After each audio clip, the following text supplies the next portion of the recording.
The Rime of the Ancient Mariner *****. The Rime of the Ancient Mariner in 7 parts by Samuel Taylor Coleridge. Contents: Part the 1st, Part the 2nd, Part the 3rd, Part the 4th, Part the 5th, Part the 6th, Part the 7th, Part the 1st. It is an ancient mariner, and he stoppeth one of 3. By thy long grey beard and glittering eye, now wherefore stoppest thou me? The bridegroom's doors are opened wide, and I am next of kin. The guests are met, the feast is set, mayest hear the merry din. He holds him with his skinny hand, there was a ship, quoth he. Hold off! Unhand me, greybeard loon. Eftsoons his hand dropped he. He holds him with his glittering eye. The wedding guest stood still, and listens like a 3 years child, the marinereth his will. The wedding guest sat on a stone, he cannot choose but hear, and thus spake on that ancient man, the bright-eyed mariner. The ship was cheered, the harbour cleared, merrily did we drop below the kirk, below the hill, below the lighthouse top. The sun came up upon the left, out of the sea came he. And he shone bright, and on the right went down into the sea.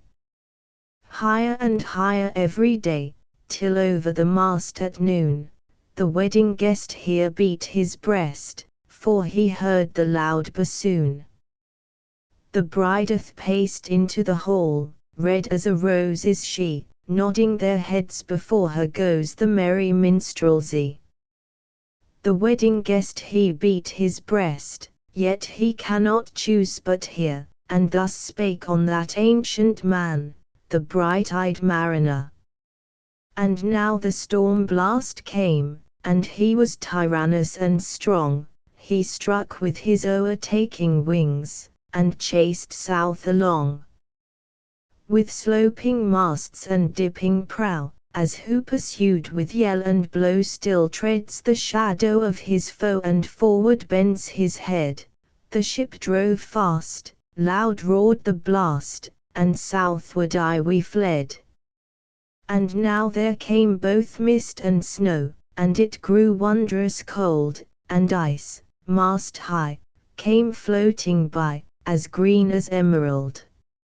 And through the drifts the snowy cliffs did send a dismal sheen, nor shapes of men nor beasts we ken, the ice was all between. The ice was here, the ice was there, the ice was all around, it cracked and growled, and roared and howled, like noises in a swoon. At length did cross an albatross, thorough the fog it came, as if it had been a Christian soul, we hailed it in God's name. It ate the food it ne'er had eat, and round it flew. The ice did split with a thunder fit, the helmsman steered us through. And a good south wind sprung up behind, the albatross did follow, and every day, for food or play, came to the mariner's hollow. In mist or cloud, on mast or shroud, it perched for vespers 9, whiles all the night, through fog smoke white, glimmered the white moonshine. God save thee, ancient mariner, from the fiends that plague thee thus. Why lookest thou so? With my crossbow I shot the albatross. Part the 2nd. The sun now rose upon the right, out of the sea came he, still hid in mist, and on the left went down into the sea. And the good south wind still blew behind, but no sweet bird did follow, nor any day for food or play came to the mariner's hollow. And I had done an hellish thing, and it would work woe, for all averred, I had killed the bird that made the breeze to blow. Ah wretch, said they, the bird to slay that made the breeze to blow. Nor dim nor red, like God's own head, the glorious sun uprist, then all averred, I had killed the bird that brought the fog and mist. 'Twas right, said they, such birds to slay, that bring the fog and mist. The fair breeze blew, the white foam flew, the furrow followed free, we were the first that ever burst into that silent sea. Down dropped the breeze, the sails dropped down, 'twas sad as sad could be, and we did speak only to break the silence of the sea. All in a hot and copper sky, the bloody sun, at noon, right up above the mast did stand, no bigger than the moon. Day after day, we stuck, nor breath nor motion, as idle as a painted ship upon a painted ocean. Water, water, everywhere, and all the boards did shrink, water, water, everywhere, nor any drop to drink. The very deep did rot, O Christ, that ever this should be. Yet, slimy things did crawl with legs upon the slimy sea. About, in reel and rout the death fires danced at night, the water, like a witch's oils, burnt green, and blue and white. And some in dreams assured were of the spirit that plagued us so, 9 fathom deep he had followed us from the land of mist and snow. And every tongue, through utter drought, was withered at the root, we could not speak, no more than if we had been choked with soot. Ah! Well a day! What evil looks had I from old and young!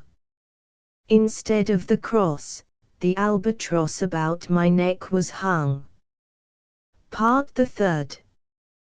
There passed a weary time. Each throat was parched, and glazed each eye. A weary time. A weary time. How glazed each weary eye, when looking westward, I beheld a something in the sky. At first it seemed a little speck, and then it seemed a mist, it moved, and took at last a certain shape, I wist. A speck, a mist, a shape, I wist. And still it neared and neared, as if it dodged a water sprite, it plunged and tacked and veered. With throats unslaked, with black lips baked, we could not laugh nor wail, through utter drought all dumb we stood. I bit my arm, I sucked the blood, and cried, "A sail! A sail!" With throats unslaked, with black lips baked, agape they heard me call, "Gramercy!" They for joy did grin, and all at once their breath drew in, as they were drinking all. "See! See!" I cried, "she tacks no more. Hither to work us wheel, without a breeze, without a tide, she steadies with upright keel." The western wave was all aflame, the day was well nigh done. Almost upon the western wave rested the broad bright sun, when that strange shape drove suddenly betwixt us and the sun. And straight the sun was flecked with bars, Heaven's Mother send us grace. As if through a dungeon grate he peered, with broad and burning face. Alas! Thought I, and my heart beat loud, how fast she nears and nears. Are those her sails that glance in the sun, like restless gossamers? Are those her ribs through which the sun did peer, as through a grate? And is that woman all her crew? Is that a death? And are there two? Is death that woman's mate? Her lips were red, her looks were free, her locks were yellow as gold, her skin was as white as leprosy. The nightmare life in death was she, who thicks man's blood with cold. The naked hulk alongside came, and the twain were casting dice. The game is done. I've won. I've won, quoth she, and whistles thrice. The sun's rim dips, the stars rush out, at one stride comes the dark, with far-heard whisper, o'er the sea. Off shot the spectre bark. We listened and looked sideways up. Fear at my heart, as at a cup, my life blood seemed to sip. The stars were dim, and thick the night.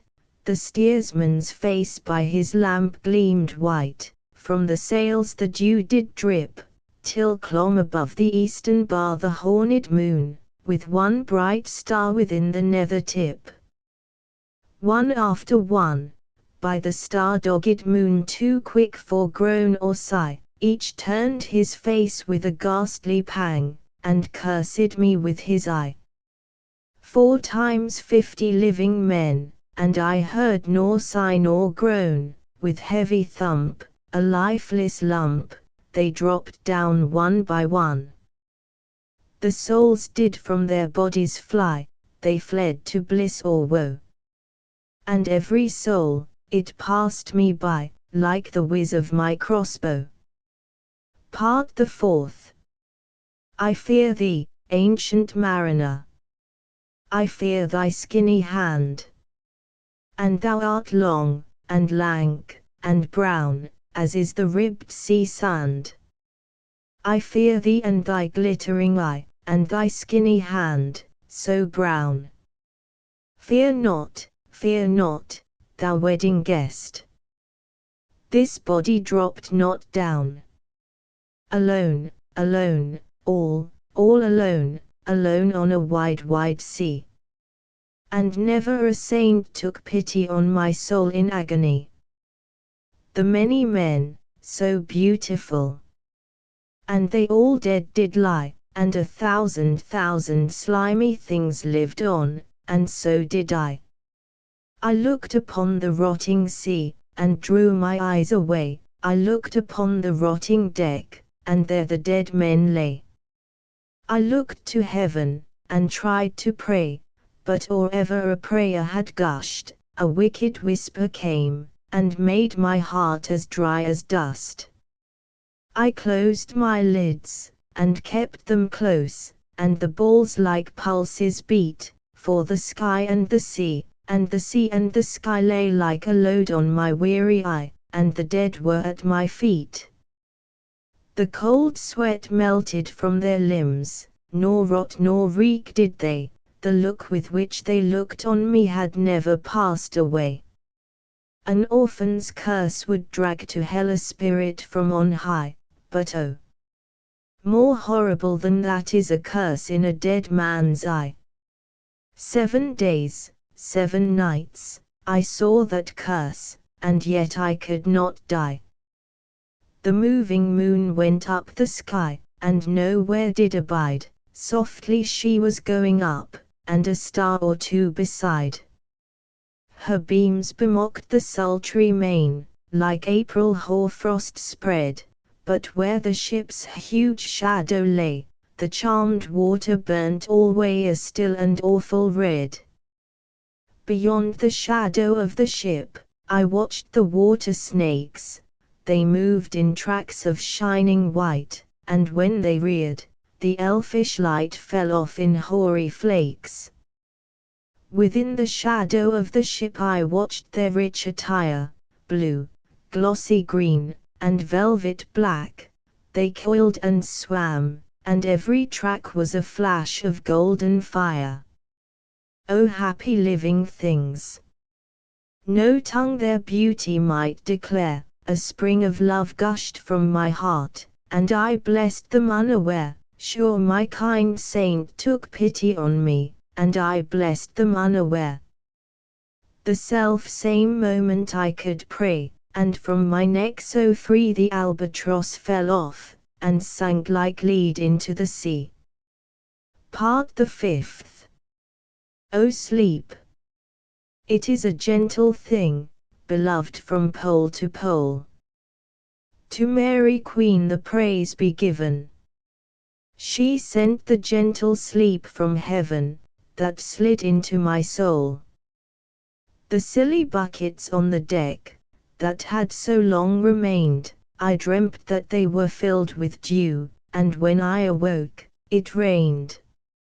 My lips were wet, my throat was cold, my garments all were dank, sure I had drunken in my dreams, and still my body drank. I moved, and could not feel my limbs, I was so light, almost I thought that I had died in sleep, and was a blessed ghost. And soon I heard a roaring wind, it did not come anear, but with its sound it shook the sails, that were so thin and sere.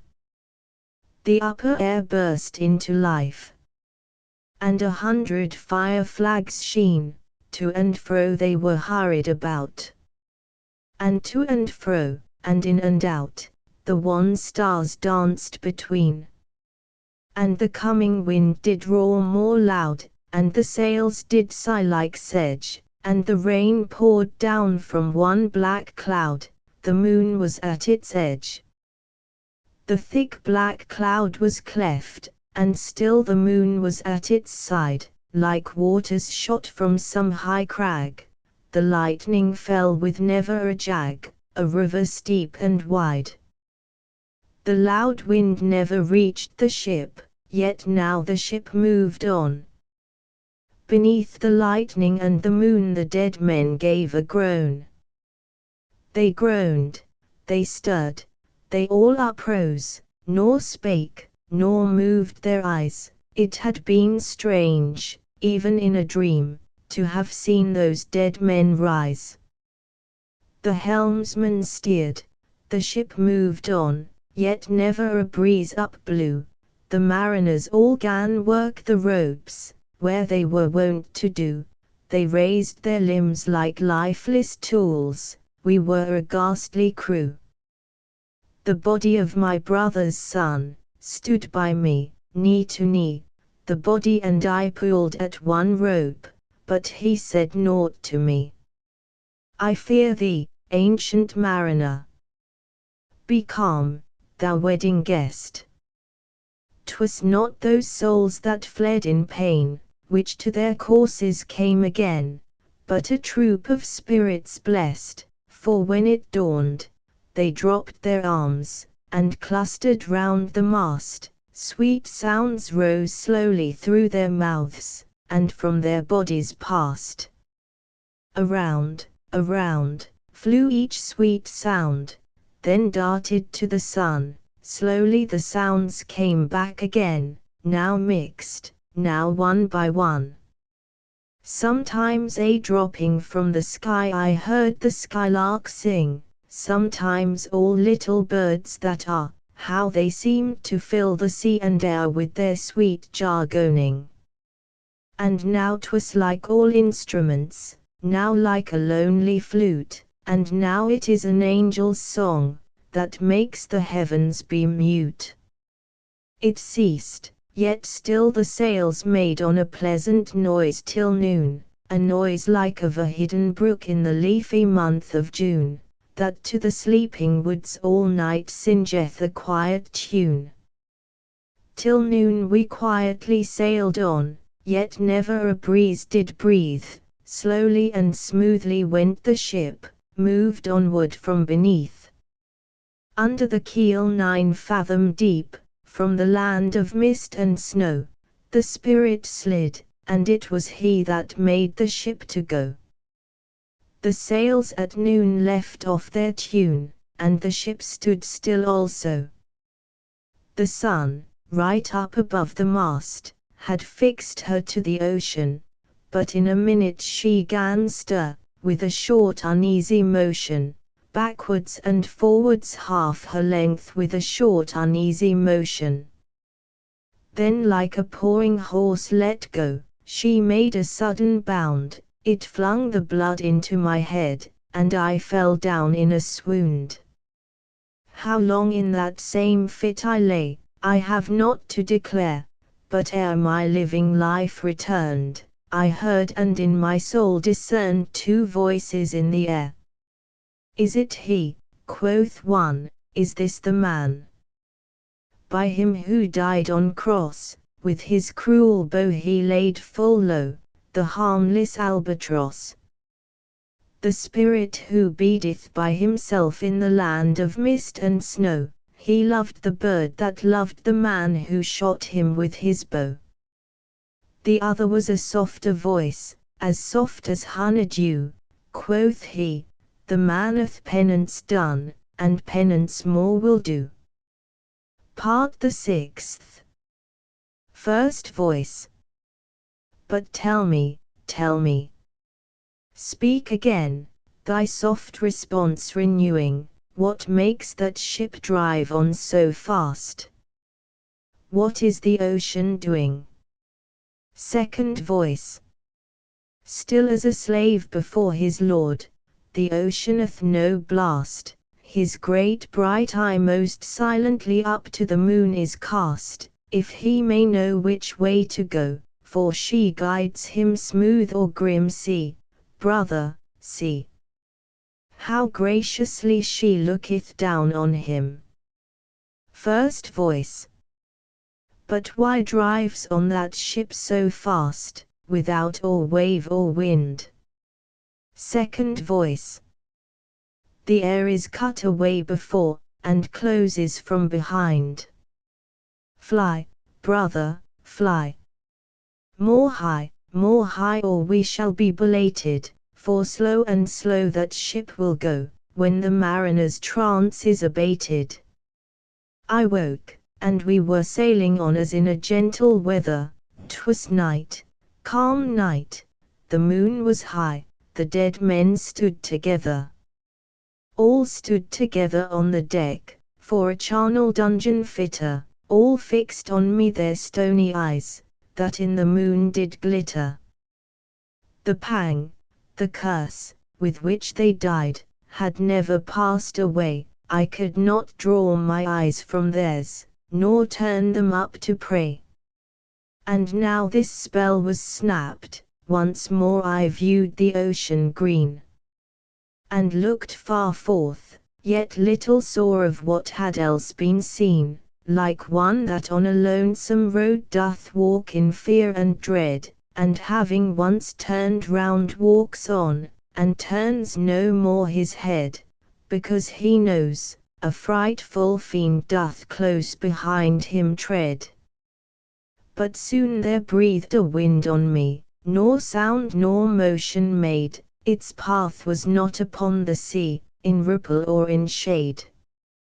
It raised my hair, it fanned my cheek like a meadow gale of spring, it mingled strangely with my fears, yet it felt like a welcoming. Swiftly, swiftly flew the ship, yet she sailed softly too, sweetly, sweetly blew the breeze, on me alone it blew.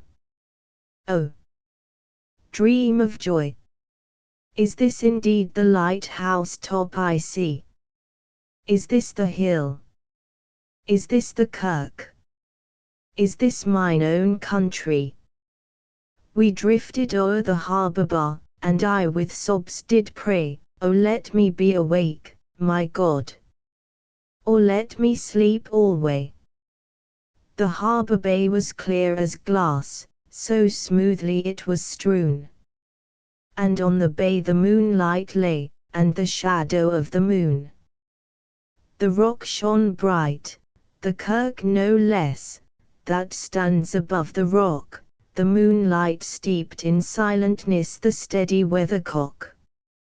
And the bay was white with silent light, till rising from the same, full many shapes, that shadows were, in crimson colours came.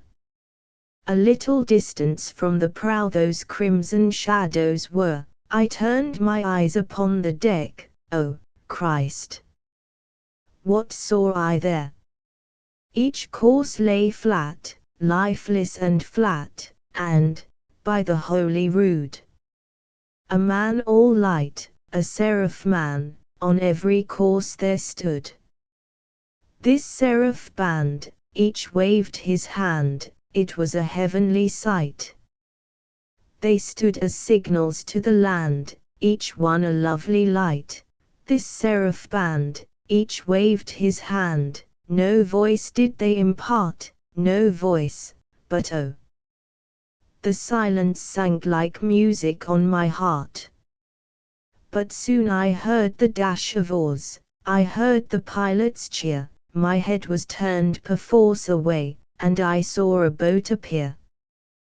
The pilot, and the pilot's boy, I heard them coming fast, dear Lord in heaven. It was a joy the dead men could not blast. I saw a third, I heard his voice, it is the hermit good. He singeth loud his godly hymns that he makes in the wood. He'll shrieve my soul, he'll wash away the albatross's blood. Part the 7th. This hermit good lives in that wood which slopes down to the sea. How loudly his sweet voice he rears. He loves to talk with mariners that come from a far country. He kneels at morn and noon and eve, he'eth a cushion plump, it is the moss that wholly hides the rotted old oak stump. The skiff boat neared, I heard them talk, why this is strange, I trow. Where are those lights so many and fair, that signal made but now? Strange, by my faith, the hermit said, and they answered not our cheer. The planks looked warped. And see those sails, how thin they are and sere. I never saw aught like to them, unless perchance it were brown skeletons of leaves that lag my forest brook along, when the ivy-tod is heavy with snow, and the owlet whoops to the wolf below, that eats the she-wolf's young. Dear Lord, it hath a fiendish look, the pilot made reply, I am afeard, push on, said the hermit cheerily. The boat came closer to the ship, but I nor spake nor stirred. The boat came close beneath the ship, and straight a sound was heard. Under the water it rumbled on, still louder and more dread, it reached the ship, it split the bay, the ship went down like lead. Stunned by that loud and dreadful sound, which sky and ocean smote, like one that hath been 7 days drowned my body lay afloat, but swift as dreams, myself I found within the pilot's boat. Upon the whirl, where sank the ship, the boat spun round, and all was still, save that the hill was telling of the sound. I moved my lips, the pilot shrieked and fell down in a fit, the holy hermit raised his eyes, and prayed where he did sit. I took the oars, the pilot's boy, who now doth crazy go, laughed loud and long, and all the while his eyes went to and fro. Ha! Ha! Quoth he, full plain I see, the devil knows how to row.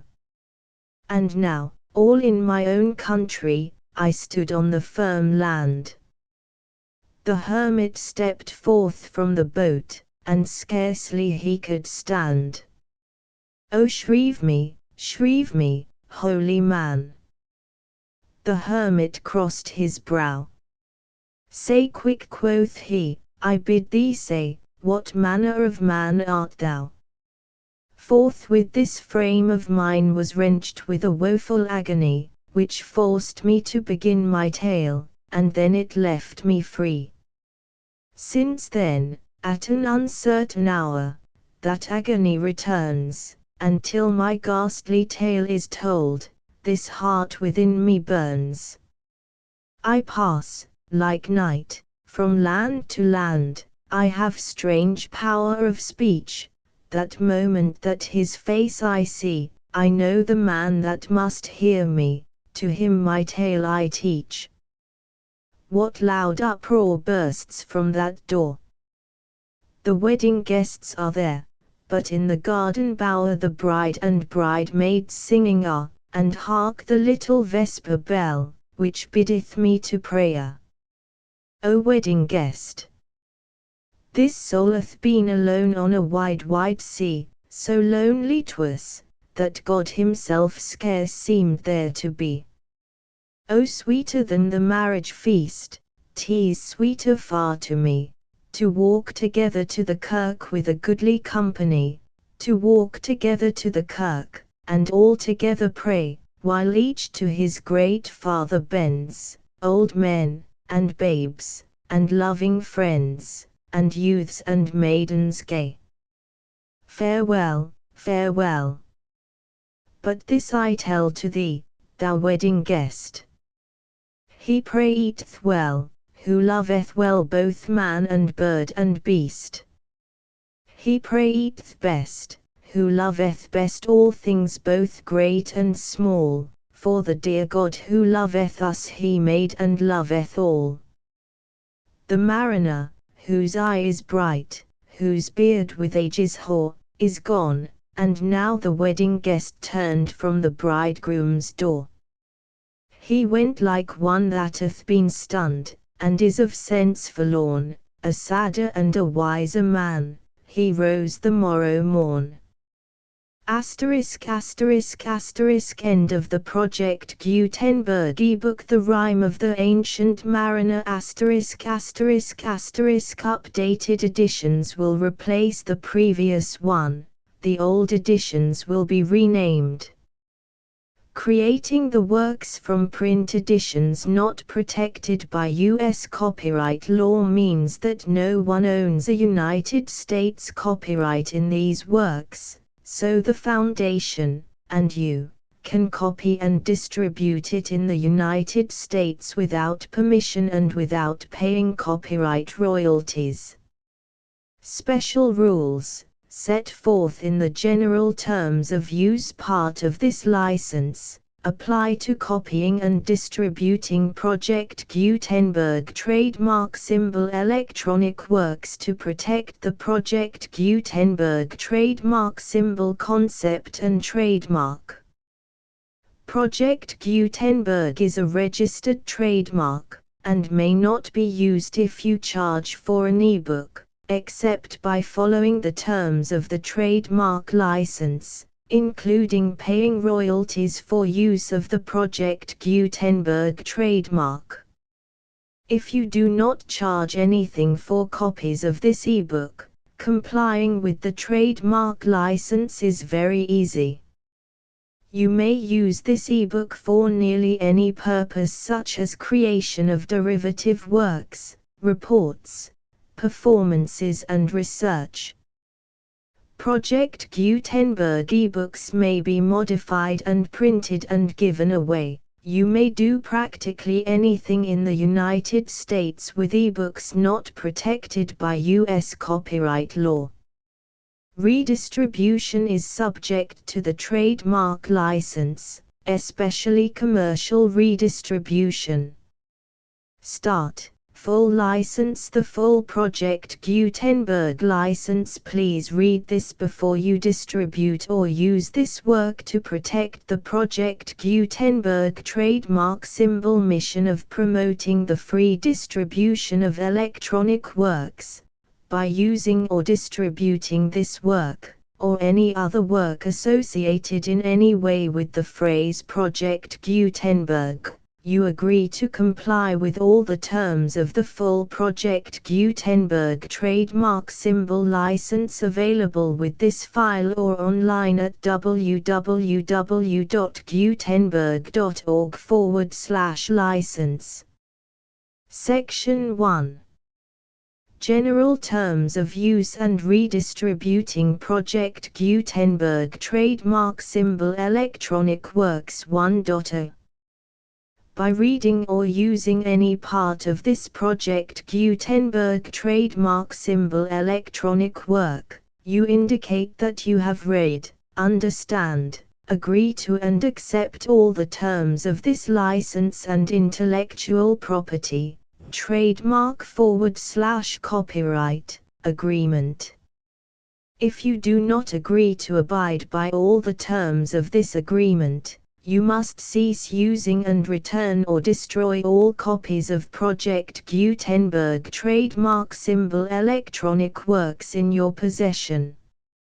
If you paid a fee for obtaining a copy of or access to a Project Gutenberg trademark symbol electronic work and you do not agree to be bound by the terms of this agreement, you may obtain a refund from the person or entity to whom you paid the fee as set forth in paragraph 1.e.8. 1.b Project Gutenberg is a registered trademark. It may only be used on or associated in any way with an electronic work by people who agree to be bound by the terms of this agreement. There are a few things that you can do with most Project Gutenberg trademark symbol electronic works even without complying with the full terms of this agreement. See paragraph 1.c below. There are a lot of things you can do with Project Gutenberg trademark symbol electronic works if you follow the terms of this agreement and help preserve free future access to Project Gutenberg trademark symbol electronic works. See paragraph 1.e below. 1.c. The Project Gutenberg Literary Archive Foundation, the Foundation or PGLAF, owns a compilation copyright in the collection of Project Gutenberg trademark symbol electronic works. Nearly all the individual works in the collection are in the public domain in the United States. If an individual work is unprotected by copyright law in the United States and you are located in the United States, we do not claim a right to prevent you from copying, distributing, performing, displaying or creating derivative works based on the work as long as all references to Project Gutenberg are removed. Of course, we hope that you will support the Project Gutenberg trademark symbol mission of promoting free access to electronic works by freely sharing Project Gutenberg trademark symbol works in compliance with the terms of this agreement for keeping the Project Gutenberg trademark symbol name associated with the work. You can easily comply with the terms of this agreement by keeping this work in the same format with its attached full Project Gutenberg trademark symbol license when you share it without charge with others. 1.d. The copyright laws of the place where you are located also govern what you can do with this work. Copyright laws in most countries are in a constant state of change. If you are outside the United States, check the laws of your country in addition to the terms of this agreement before downloading, copying, displaying, performing, distributing or creating derivative works based on this work or any other Project Gutenberg trademark symbol work. The Foundation makes no representations concerning the copyright status of any work in any country other than the United States. 1.e unless you have removed all references to Project Gutenberg. 1.e.1. The following sentence, with active links to, or other immediate access to, the full Project Gutenberg trademark symbol license must appear prominently whenever any copy of a Project Gutenberg trademark symbol work, any work on which the phrase Project Gutenberg appears, or with which the phrase Project Gutenberg is associated, is accessed, displayed, performed, viewed, copied or distributed.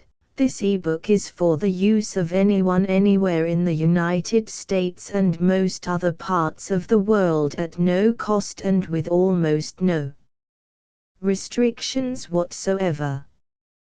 You may copy it, give it away or reuse it under the terms of the Project Gutenberg license included with this ebook or online at www.gutenberg.org.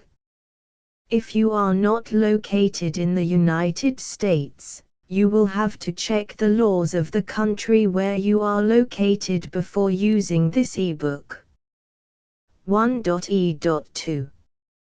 If an individual Project Gutenberg trademark symbol electronic work is derived from texts not protected by U.S. copyright law, does not contain a notice indicating that it is posted with permission of the copyright holder, the work can be copied and distributed to anyone in the United States without paying any fees or charges.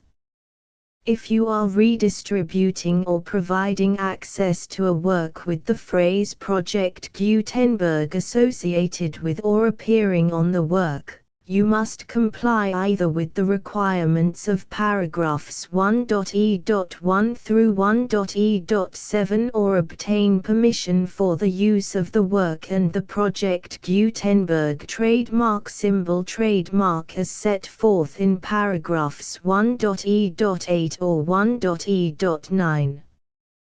1.e.3. If an individual Project Gutenberg trademark symbol electronic work is posted with the permission of the copyright holder, your use and distribution must comply with both paragraphs 1.e.1 through 1.e.7 and any additional terms imposed by the copyright holder. Additional terms will be linked to the Project Gutenberg trademark symbol license for all works posted with the permission of the copyright holder found at the beginning of this work. 1.e.4. Do not unlink or detach or remove the full Project Gutenberg trademark symbol license terms from this work, or any files containing a part of this work or any other work associated with Project Gutenberg trademark symbol. 1.e.5. Do not copy, display, perform, distribute or redistribute this electronic work, or any part of this electronic work, without prominently displaying the sentence set forth in paragraph 1.e.1 with active links or immediate access to the full terms of the Project Gutenberg trademark symbol license. 1.e.6. You may convert to and distribute this work in any binary, compressed, marked up, non-proprietary or proprietary form, including any word processing or hypertext form. However, if you provide access to or distribute copies of a Project Gutenberg trademark symbol work in a format other than plain vanilla ASCII or other format used in the official version posted on the official Project Gutenberg trademark symbol website, www.gutenberg.org, you must, at no additional cost, fee or expense to the user, provide a copy, a means of exporting a copy, or a means of obtaining a copy upon request, of the work in its original plain vanilla ASCII or other form. Any alternate format must include the full Project Gutenberg trademark symbol license as specified in paragraph 1.e.1. 1.e.7. Do not charge a fee for access to, viewing, displaying, performing, copying or distributing any Project Gutenberg trademark symbol works unless you comply with paragraph 1.e.8 or 1.e.9. 1.e.8. You may charge a reasonable fee for copies of or providing access to or distributing Project Gutenberg trademark symbol electronic works provided that you pay a royalty fee of 20% of the gross profits you derive from the use of Project Gutenberg trademark symbol works calculated using the method you already use to calculate your applicable taxes. The fee is owed to the owner of the Project Gutenberg trademark symbol trademark, but he has agreed to donate royalties under this paragraph to the Project Gutenberg Literary Archive Foundation. Royalty payments must be paid within 60 days following each date on which you prepare, or are legally required to prepare, your periodic tax returns. Royalty payments should be clearly marked as such and sent to the Project Gutenberg Literary Archive Foundation at the address specified in Section 4. Information about donations to the Project Gutenberg Literary Archive Foundation. You provide a full refund of any money paid by a user who notifies you in writing, or by email, within 30 days of receipt that he does not agree to the terms of the full Project Gutenberg trademark symbol license. You must require such a user to return or destroy all copies of the works possessed in a physical medium and discontinue all use of and all access to other copies of Project Gutenberg trademark symbol works. You provide, in accordance with paragraph 1.f.3, a full refund of any money paid for a work or a replacement copy, if a defect in the electronic work is discovered and reported to you within 90 days of receipt of the work. You comply with all other terms of this agreement for free distribution of Project Gutenberg trademark symbol works. 1.e.9. If you wish to charge a fee or distribute a Project Gutenberg trademark symbol electronic work or group of works on different terms than are set forth in this agreement, you must obtain permission in writing from the Project Gutenberg Literary Archive Foundation, the manager of the Project Gutenberg trademark symbol trademark. Contact the Foundation as set forth in Section 3 below. 1.f1.f.1. Project Gutenberg volunteers and employees expend considerable effort to identify, do copyright research on, transcribe and proofread works not protected by U.S. copyright law in creating the Project Gutenberg trademark symbol collection. Despite these efforts, Project Gutenberg trademark symbol electronic works, and the medium on which they may be stored, may contain defects such as, but not limited to, incomplete, inaccurate or corrupt data, transcription errors, a copyright or other intellectual property infringement, a defective or damaged disk or other medium, a computer virus, or computer codes that damage or cannot be read by your equipment. 1.f.2. Limited warranty. Disclaimer of damages, except for the right of replacement or refund described in paragraph 1.f.3. The Project Gutenberg Literary Archive Foundation, the owner of the Project Gutenberg trademark symbol trademark, and any other party distributing a Project Gutenberg trademark symbol electronic work under this agreement, disclaim all liability to you for damages, costs and expenses, including legal fees. You agree that you have no remedies for negligence, strict liability, breach of warranty or breach of contract except those provided in paragraph 1.f.3. You agree that the Foundation, the trademark owner, and any distributor under this agreement will not be liable to you for actual, direct, indirect, consequential, punitive or incidental damages even if you give notice of the possibility of such damage. 1.f.3.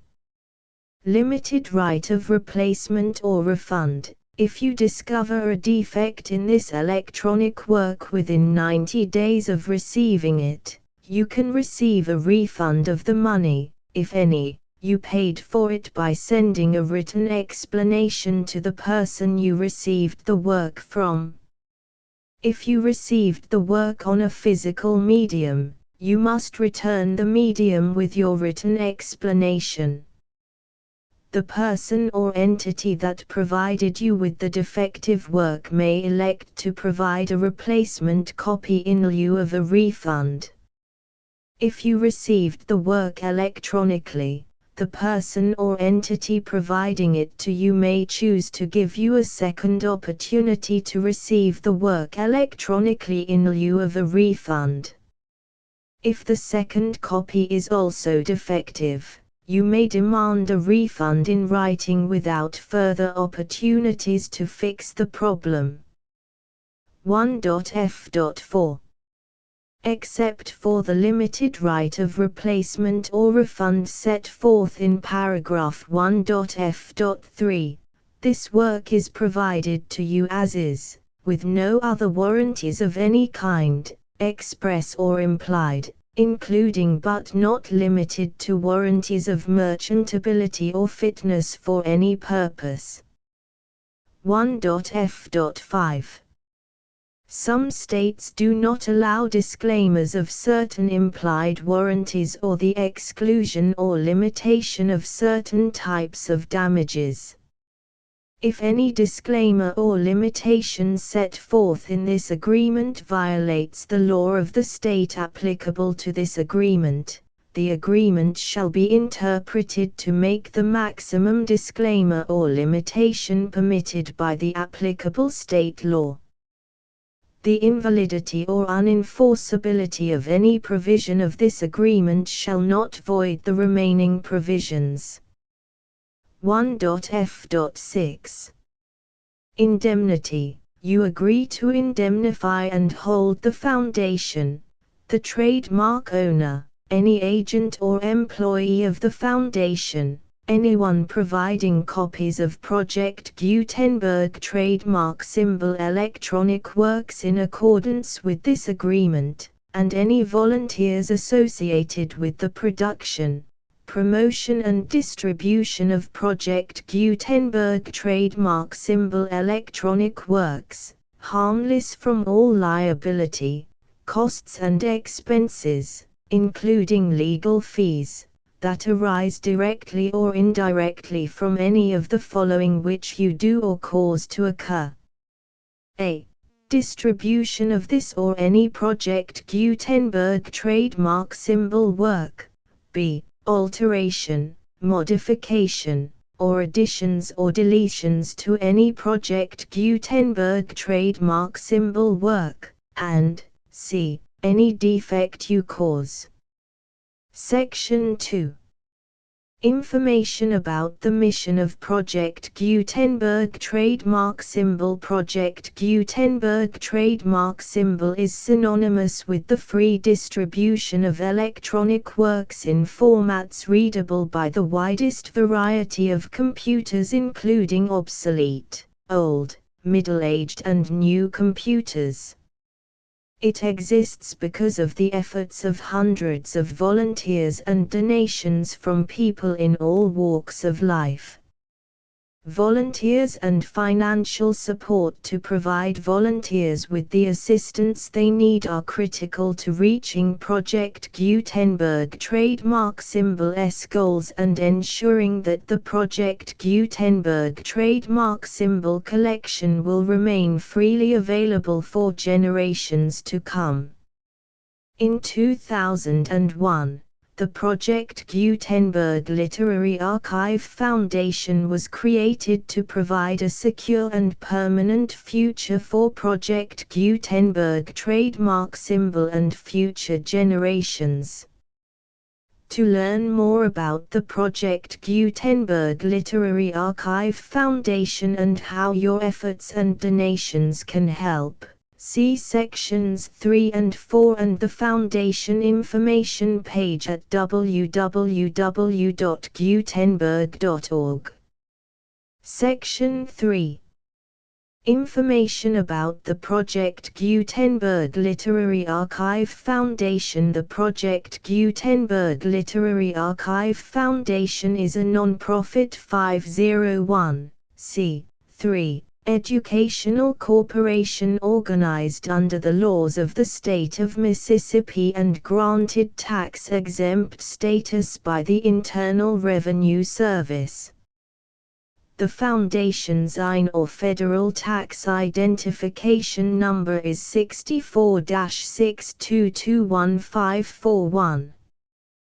Contributions to the Project Gutenberg Literary Archive Foundation are tax-deductible to the full extent permitted by U.S. federal laws and your state's laws. The Foundation's business office is located at 809 North 1500 West, Salt Lake City, UT 84116. 801-596-1887. Email contact links and up-to-date contact information can be found at the Foundation's website and official page at www.gutenberg.org/contact section 4. Information about donations to the Project Gutenberg Literary Archive Foundation. Project Gutenberg trademark symbol depends upon and cannot survive without widespread public support and donations to carry out its mission of increasing the number of public domain and licensed works that can be freely distributed in machine-readable form accessible by the widest array of equipment, including outdated equipment. Many small donations, $1 to $5,000, are particularly important to maintaining tax-exempt status with the IRS. The Foundation is committed to complying with the laws regulating charities and charitable donations in all 50 states of the United States. Compliance requirements are not uniform and it takes a considerable effort, much paperwork and many fees to meet and keep up with these requirements. We do not solicit donations in locations where we have not received written confirmation of compliance. To send donations or determine the status of compliance for any particular state, visit www.gutenberg.org/donate. While we cannot and do not solicit contributions from states where we have not met the solicitation requirements, we know of no prohibition against accepting unsolicited donations from donors in such states who approach us with offers to donate. International donations are gratefully accepted, but we cannot make any statements concerning tax treatment of donations received from outside the United States. U.S. laws alone swamp our small staff. Please check the Project Gutenberg web pages for current donation methods and addresses.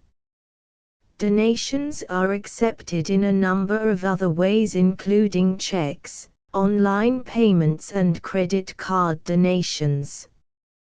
To donate, please visit www.gutenberg.org/donate. Section 5. General information about Project Gutenberg Trademark Symbol Electronic Works. Professor Michael S. Hart was the originator of the Project Gutenberg trademark symbol concept of a library of electronic works that could be freely shared with anyone.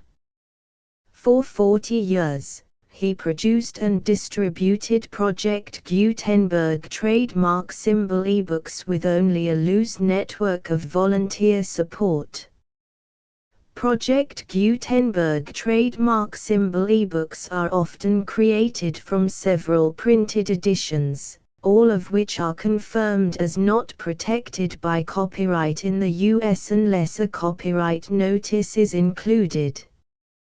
Thus, we do not necessarily keep ebooks in compliance with any particular paper edition.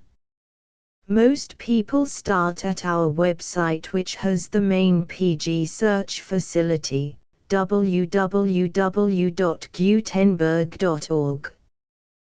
This website includes information about Project Gutenberg trademark symbol, including how to make donations to the Project Gutenberg Literary Archive Foundation, how to help produce our new ebooks, and how to subscribe to our email newsletter to hear about new ebooks.